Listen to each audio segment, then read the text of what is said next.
आज की चर्चा में समस्त शिक्षक साथियों का बहुत बहुत स्वागत है।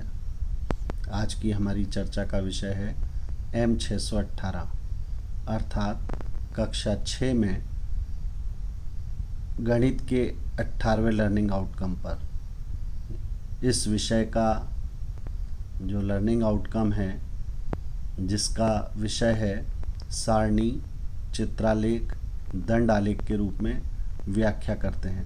अर्थात यदि हम बच्चों को सारणी, चित्रालेख और दंड आलेख सिखाना चाहते हैं तो हमें किस तरह की चर्चा करने की आवश्यकता है, बच्चों से किस तरीके से कार्य करने की आवश्यकता है, इस पर मैं आपके साथ कुछ चर्चा करना चाहता हूँ। विगत दिवस में आपको राज्य शिक्षा केंद्र द्वारा अभ्यास प्रश्न बैंक भेजे गए हैं। निश्चित रूप से आपने इन अभ्यास प्रश्नों को देखा होगा। इसी के अंदर यदि आप प्रश्न नंबर 24 को देखते हैं तो पाते हैं कि यह इसी लर्निंग आउटकम पर आधारित है।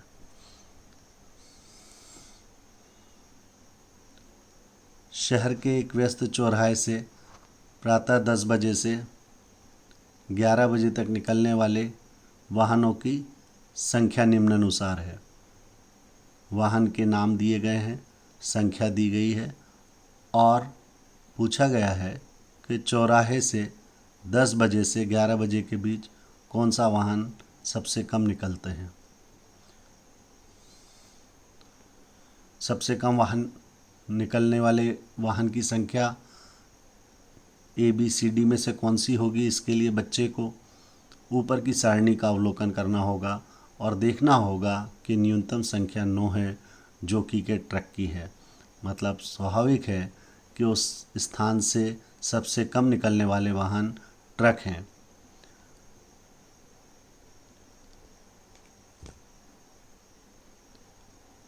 इस लर्निंग आउटकम पर एक प्रश्न या 2 प्रश्नों से मूल्यांकन तो किया जा सकता है, किंतु अभ्यास नहीं हो सकते, शिक्षण नहीं हो सकता। मैं सोचता हूँ कि अगर हमारे शिक्षक इस पर ज़्यादा चर्चा करें, एक ही प्रश्न को ना कराकर उसमें बहुत सारे प्रश्न बच्चों से बना कर बातचीत करें। जैसे कि इस प्रश्न की बात कर रहे हैं हम, तो उनसे पूछा जा सकता है कि बताओ उस चौराहे से बसें कितनी निकलती हैं, स्कूल बस कितनी निकलती हैं, कार कितनी निकलती हैं, सबसे अधिक वाहन कौन से निकलते हैं, सबसे कम वाहन कितने निकलते हैं, सबसे अधिक और सबसे कम के बीच का अंतर कितना है। इसी प्रकार से जितने ज़्यादा प्रश्न हम बनाएंगे, बच्चों को उस सारणी को पढ़ने और समझने का ज़्यादा अवसर मिलेगा। साथ ही साथ एक ही प्रश्न से ज़्यादा प्रश्न बनाने के अलावा उसी तरह के और भी अधिक से अधिक प्रश्न लें। उदाहरण के लिए प्रश्न नंबर 23 जो है वो भी इसी पर आधारित है, जिसमें कहा गया है कि निम्न सारणी में 9 विद्यार्थियों के गणित विषय के प्राप्तांक दिए गए हैं। इन प्राप्तांकों के आधार पर पूछा गया है कि कितने विद्यार्थियों ने 70 से 80 के मध्य अंक प्राप्त किए। बच्चे अगर इन टेबलों को पढ़ना सीख चुके हैं तो उनके लिए बहुत सरल सवाल है। 70 से 80 के बीच की केवल संख्याओं को समझना है। अनीता के अंक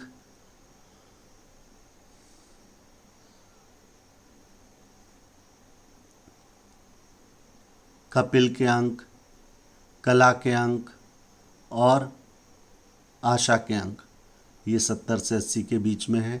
इसलिए कुल 4 ऐसे प्राप्तांक दिख रहे हैं, 78, 72, 73 और 79 आशा के। तो इस तरीके से 4 जो हैं वो 70 से 80 के मध्य में हैं। यहाँ पर केवल एक प्रश्न पूछने से बच्चों का मूल्यांकन कर सकते हैं, किंतु अभ्यास के दृष्टिकोण से आपको अधिक से अधिक प्रश्न बनाकर पूछने चाहिए। आप कई प्रश्न ऐसे बना सकते हैं कि कपिल के प्राप्तांक कितने हैं, रवि के प्राप्तांक कितने हैं, सबसे अधिक प्राप्तांक किसके हैं, सबसे कम प्राप्तांक किसके हैं। कोई दो के प्राप्तांकों का योग भी करवा सकते हैं कि रवि और आशा के प्राप्तांकों का योग कितना है। किसी दो के बीच का अंतर पूछ सकते हैं, अनीता और कपिल के प्राप्तांकों का अंतर कितना है।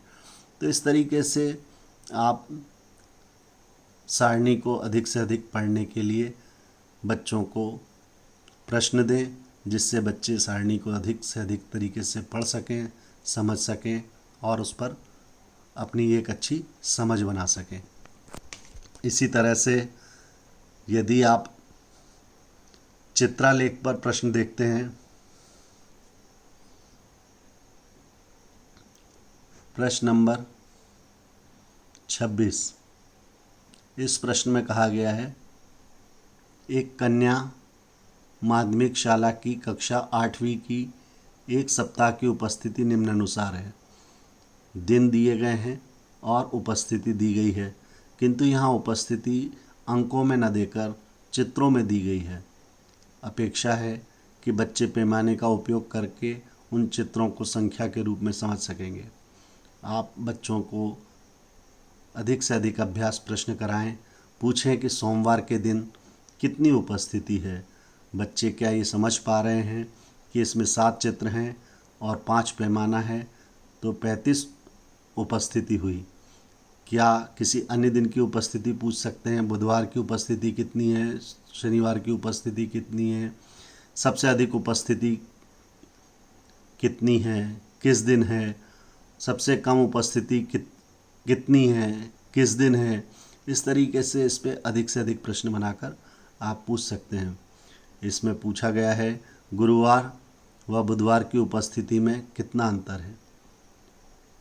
साथियों, जब मैं स्कूलों में बच्चों के साथ इस कार्य को, इस प्रश्न को देख रहा था, तो मुझे एक चीज़ देखने को मिली कि इस तरह के प्रश्न को करने के समय बच्चों ने बुधवार के आगे 25 और गुरुवार के आगे 9 चित्र होने के कारण 45 गणना की और फिर 45 में से 25 को घटा के 20 उत्तर निकाला।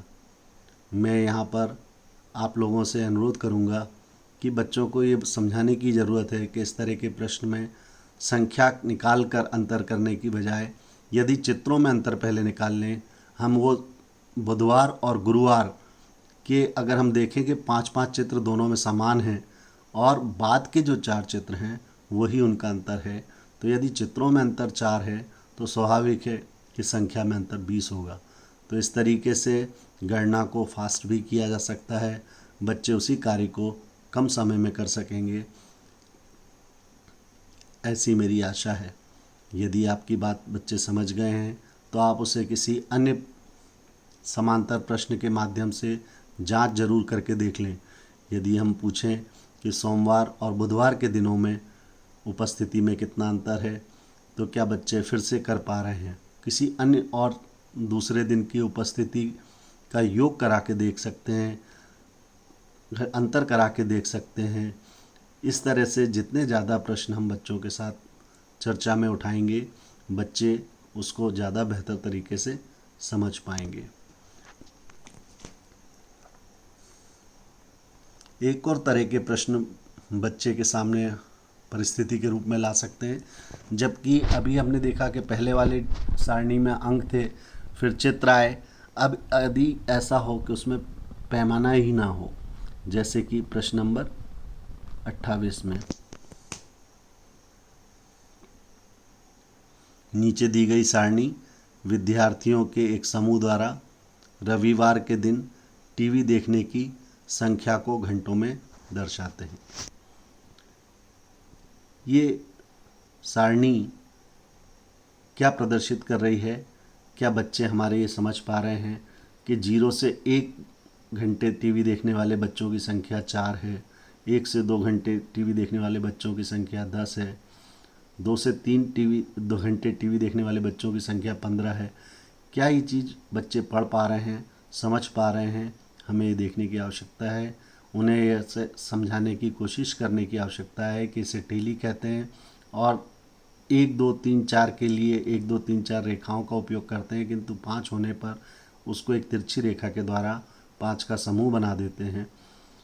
यदि इस प्रश्न में हम देखें कि टीवी देखने वाले विद्यार्थियों की कुल संख्या है, तो बच्चे के लिए बड़ा आसान होगा अगर वो चीज़ समझ चुका है कि इसमें 5 के समूह 9 हैं, अर्थात 45 हुए। और खुले हुए जो रेखाएं हैं, जो अलग अलग हैं, बंडल 5 के बंडल में नहीं हैं, वो वाली रेखाएं 10 हैं। तो इस तरीके से 45 धन 10 खुली हुई, तो ये 55 उत्तर हुआ। किंतु बच्चों से केवल ये प्रश्न का उत्तर ही ना कराएं, बच्चों से अधिक चर्चा करें, उनके ये समझने में मदद करें कि वो उसको ठीक से पढ़ पा रहे हैं या उसमें कोई उनकी समझ में कोई अंतर तो नहीं आ रहा है। आप बच्चों से पूछ सकते हैं 2 से 3 घंटे में 2 से 3 घंटे टीवी देखने वाले बच्चों की संख्या कितनी है। यह भी पूछ सकते हैं, यहाँ पर आपने क्या किया, घंटे दिए और विद्यार्थियों की संख्या पूछी, अर्थात 2 से 3 घंटे में कितने बच्चे टीवी देखते हैं, विद्यार्थियों की संख्या पूछ रहे हैं। कभी ऐसा कर सकते हैं, विद्यार्थियों की संख्या देके घंटे पूछ सकते हैं। उदाहरण के लिए 9 विद्यार्थी कितने घंटे टीवी यहाँ पर 9 जो आवृत्ति है वो किस घंटे की है। तो बच्चों से जितनी ज़्यादा चर्चा करेंगे, उसके जितने समांतर शब्दों का उपयोग करेंगे, जैसे यहाँ आवृत्ति शब्द का उपयोग कर लेने से उन चिन्हों को बच्चे समझ पाएंगे कि ये वर्ग अंतराल की आवृत्ति है। तो ज़्यादा से ज़्यादा बच्चों से बात करने से उनको ज़्यादा अच्छी तरीके से बात को समझाया जा सकेगा। यदि बच्चों से हम ये देखें कि वो 2 समूह को मिला पाते हैं कि नहीं, जैसे कि इस प्रश्न में 0 से 1 घंटे देखने वालों की संख्या 4 है और 1 से 2 घंटे टीवी देखने वालों की संख्या 10 है, तो हम उनसे ये भी पूछने की कोशिश करें कि 0 से 2 घंटे टीवी देखने वालों की संख्या कितनी है। तो उनको विद्यार्थियों की संख्या को जोड़ने की ज़रूरत पड़ेगी। तो इस प्रकार से हम बच्चों के साथ अभ्यास प्रश्न बैंक के केवल प्रश्न ही न हल कराएं, बल्कि उनके साथ साथ बहुत सारे प्रश्नों का निर्माण कर करके हम बच्चों से बातचीत करने की कोशिश करें। आपके अभ्यास प्रश्नों के लिए जो प्रश्न बैंक में क्वेश्चंस दिए गए हैं, उनमें कुछ दंड आरेख से संबंधित प्रश्नों का भी निर्माण करके दिया गया है।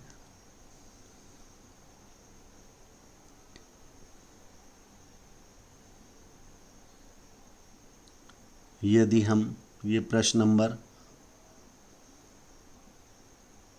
66 देखें तो इसके अंदर एक दंड आरेख दिया गया है, जिसमें 2019 में 5 महीनों की माहवार बिजली की खपत प्रदर्शित की गई है। किस माह कितनी यूनिट व्यय हुई, यह उसकी ऊंचाई से प्रदर्शित होता है। अभी तक बच्चों ने सारणी देखना सीखा था, पढ़ना सीखा था, अब चित्रों को पढ़ना भी उन्हें सिखाने के लिए आप दंड आरेख का ऊंचाई का अवधारणा स्पष्ट करें कि इसमें ऊंचाई जो है वो किस तरीके से यूनिट की खपत को प्रदर्शित कर रही है। इसके लिए मैं आपका ध्यान इस ओर दिलाना चाहूँगा कि बच्चे जो दंड आरेख यूनिट के नज़दीक है उसको तो आसानी से पढ़ लेते हैं, किंतु दूर का जो बार होता है, दंड होता है, उसकी ऊंचाई को पढ़ने में कठिनाई होती है। तो इसके लिए बच्चे स्केल का उपयोग करें और उसकी ऊंचाई को स्केल पर इस तरीके से रखें कि वो यूनिट को पढ़ सकें। अगर वो इस तरीके से स्केल को रख के यूनिटों को पढ़ सकेंगे तो वो निश्चित रूप से आपको बता सकेंगे कि जनवरी माह में कुल बिजली की खपत कितनी यूनिट हुई है। अगर बच्चे देखेंगे कि इस वाले चित्र में दंड आरेख में जनवरी माह की यूनिट जो है वो 500 प्रदर्शित हो रही है, जबकि के फरवरी माह में उससे कम हुई है, अर्थात 450 हुई है। तो बच्चों से अगर हम चर्चा करेंगे तो वो दंड आरेख को और बेहतर तरीके से समझ सकेंगे। किन माह में खपत का अंतर 400 यूनिट है, इसको जानने के लिए अगर बच्चे देखें कि फरवरी माह में 450 है और मई माह में 850 है, जिनका अंतर 400 है, तो निश्चित रूप से वह सही उत्तर को प्राप्त कर सकेंगे। मेरी ऐसी आशा है कि आप सभी साथी प्रश्न बैंक में दिए गए प्रश्नों के आधार पर मूल्यांकन जरूर करेंगे, किंतु सिखाने के दृष्टिकोण से जो बच्चे नहीं कर पा रहे हैं उनके साथ इस पर अधिक से अधिक चर्चा करके, अधिक से अधिक प्रश्न बना करके, उनसे बात करके यह प्रयास करेंगे कि इस लर्निंग आउटकम पे आपके सभी बच्चे बेहतर तरीके से समझ बना सकें और निश्चित रूप से नेशनल अचीवमेंट सर्वे में आपके बच्चे इस सरल लर्निंग आउटकम पर उपलब्धि बेहतर तरीके से कर सकेंगे। मेरी आपके लिए बहुत बहुत शुभकामनाएं।